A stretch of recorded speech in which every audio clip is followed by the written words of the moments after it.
ভোটের পরেও চর্চায় মাছ রাজনীতি।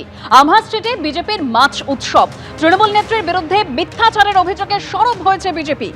মমতার মিথ্যাচার মানুষকে বিভ্রান্ত করেছেন। বিজেপি শাসিত রাজ্য থেকে মাছ আসে বলেই বাঙালিরা মাছ খেতে পায়। বিজেপি শাসিত রাজ্য থেকে আসে বলেই বাঙালিরা মাছ ডিম খেতে পায়। ক্ষমতায় থাকাকালীন পর্যাপ্ত মাছের ব্যবস্থা করেননি মমতা।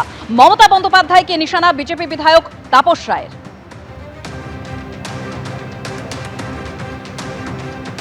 মমতা ব্যানার্জি মিথ্যাচার আর মানুষকে বিভ্রান্ত করার জন্য ওই শিল্পটাকে একেবারে শিল্পের পর্যায়ে নিয়ে গেছে। মমতা ব্যানার্জি বাঙালির মাছ ভাত তো উনি বন্ধ করে দিয়েছেন। পর্যাপ্ত পরিমাণে যে মাছের প্রয়োজন বাংলায় 15 বছরে তার ব্যবস্থা করেছেন। বিজেপি শাসিত রাজ্যগুলো থেকে মাছ আসে, তাই বাঙালিরা মাছ খেতে পায়, ডিম খেতে পায়।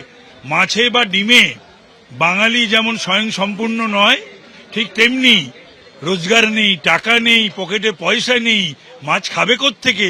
মাছ এতদিন খেত ওই তৃণমূলের সিন্ডিকেট তোলাবাজরা। এইবার মাছ যাতে বাংলার সকলে খায় তার ব্যবস্থা এবার ভারতীয় জনতা পার্টি করবে।